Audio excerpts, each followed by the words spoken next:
1년 동안 강의비만 1억 써본 사람이 이야기합니다.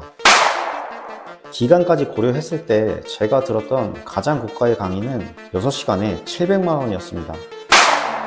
지금 생각하면 내가 왜 그런 강의를 결제했을까 싶지만 프로 강의러였던 제가 여러분이 구매하고 있는 30만 원에서부터 300만 원짜리 강의의 진실을 알려드립니다.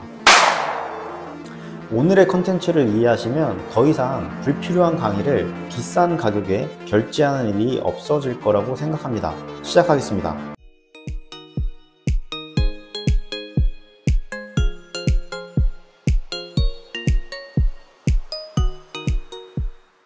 제가 들어본 10만원부터 1000만원짜리 강의의 본질은 전부 똑같았습니다. 방법도 거의 유사합니다.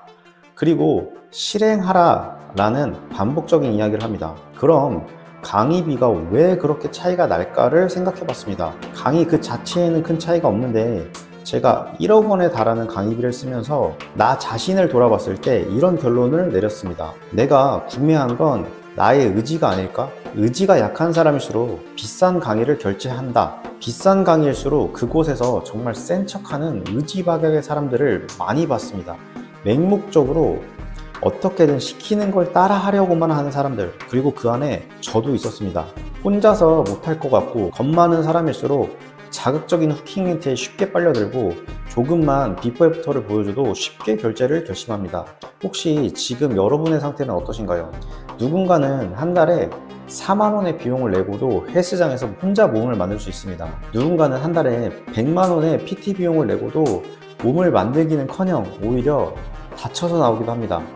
제가 유튜브를 하면서 작년에만 약 300명이 넘는 대표님들을 만났는데 대부분 강의비를 몇백만 원씩은 쓰고 오셨길래 저는 훨씬 더 많이 썼습니다 라고 답변 드리면서 대표님은 그럼 이런 강의 시장에 대해서 어떻게 생각하시나요? 라는 질문에 이런 이야기를 해드렸습니다. 저도 현재 벌어지는 일들에 대해서 일정 부분 맘먹고 털면 먼지 한 톨 안 나오는 사람이 없을 거기 때문에 강의를 하시는 분들의 감정을 일정 부분 이해하기도 합니다. 근데 반대로 고액 강의를 많이 들어본 사람으로는 확실히 이 시장이 잘못되긴 했다. 돈을 버는 방법을 믿기로 몇백만 원에서 1000만 원대 강의비를 받는 것이 그렇게 정상적이지는 않다고도 생각합니다. 제가 어줍지 않게 반반 다리 걸치기를 하려는 게 아니라 솔직하게 말씀드리면 저는 개인적으로 어떤 강의를 듣고 딱히 손해봤다 라고 생각했던 경험은 없습니다. 실패로도 배웠다고 생각하기 때문입니다. 앞서 헬스에 비유했던 것처럼 몸을 만드는 것도 어떤 습관을 만들어 가는 것도 어떤 지식을 쌓아가는 과정도 남의 경험을 들어보는 시간, 여러분이 무언가를 배우고자 4만 원을 내든 40만 원을 내든 그 결제자는 여러분 자신입니다. 누가 강요한 게 아니라 여러분이 여러분의 의지로 구매하는 것입니다. 사기치는 것을 잘했다고 할 생각은 없습니다. 잘못된 것은 잘못된 것이죠. 대신 중요한 것은 그 중에 원석을 가려내든 사기꾼 중에 그래도 실력 있는 사기꾼을 만나든 사기꾼을 까는 사람에게 환호성을 보내든지 나 자신이 스스로에게 하는 목소리에도 좀 귀 기울여 보시면 어떨까 합니다. 상황은 급한데 뭘 해야 할지 모르겠고 막막한 사람일수록 홀린 듯이 큰 금액을 결제하곤 합니다. 저 역시나 가장 힘든 시기에 가장 비싼 강의를 결제했던 것 같습니다. 지금 만약에 막막한 분이 계시다면 내가 배우고 싶은 시장에서 가장 저렴한 강의를 들어보라고 권장드리고 싶습니다. 저 역시나 다시 돌아간다면 그렇게 할 것 같습니다. 제가 면담 서비스를 돈 받고 하고 있지만 그 가격은 시장에 의해서 정해졌습니다. 작년 2월 2시간에 4만 원에 시작했던 이 서비스는 매일 3명의 사업자들을 제 앞에 데려다 놓았고 8만 원에 2~3명, 10만 원에 15만 원의 금액에도 끊임없이 사업주들을 제 앞으로 데려다 놓았습니다. 저는 그렇게 저의 가치와 제가 진행하는 서비스의 만족도에 따라서 서비스 가격을 꾸준하게 상승시켜 왔습니다. 누군가를 교육하고 알려주는 것은 말 그대로 누구나 할 수 있는 겁니다. 하물며 그것이 핸드폰을 다루는 방법이라 할지라도 만약 그 대상이 할아버지 할머니고 그들에게 빠르게 변화하는 이 세상 속에서 조금은 편하고 쉬운 익숙하진 않지만 지름길이라고 불리는 이 방법을 알려드리는 것이라면 얼마든지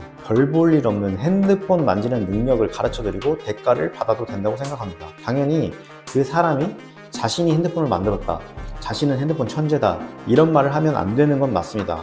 제가 최근에 운영하는 단톡방에 이런 경험을 전달드렸습니다. 저희 와이프가 사기를 당했습니다. 기저귀 가방을 9만원 주고 구매했는데 가방을 안 보내줘서 알아보니까 와이프와 같은 피해자가 너무 많았고, 그중 한 명이 블로그에 글을 올리니까 갑자기 그 소비자 카톡방이 만들어지고, 그 카톡방에 첫날 16명이 들어오더니 그 숫자가 지금은 몇 배가 되었다고 합니다. 그 단톡방에는 최근에 사기 당한 사람부터 무려 2년 전에 사기 당하고, 심지어 가방은 받았는데 열받아서 들어온 사람, 그리고 그 가방 회사에 원단을 제공하는 제조사 사장님까지 들어오셨다고 합니다. 저희 와이프에게 제가 물어봤습니다. 근데 조금만 찾아봐도 사기라는 댓글도 있고 문제가 있어 보이는 걸 쉽게 알아챌 수 있을 정도인데 왜? 어떻게 해서 그 제품을 구매하게 된 거야? 이 질문에 우리 와이프는 우연히 카페에서 누가 가방 예쁘다고 사진을 올렸고, 인스타그램을 찾아가 보니 가방들이 올려져 있었고, 그곳에서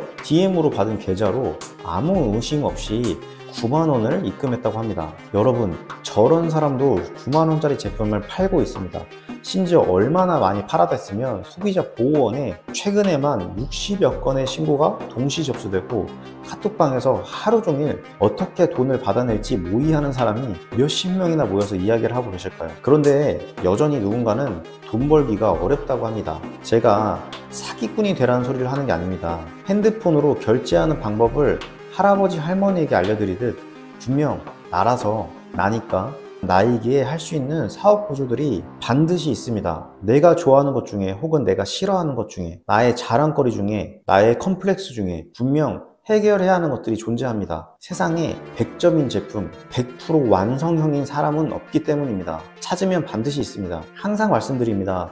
사업은 잠깐의 돈벌이 수단이 아니라 평생 해야 하는 겁니다. 저도 처음에 돈을 무지막지하게 벌었고 3년 차에 사업 규모를 넓히고 인원을 늘리고 무분별한 투자로 거의 망할 뻔하다가 다시 일어났습니다.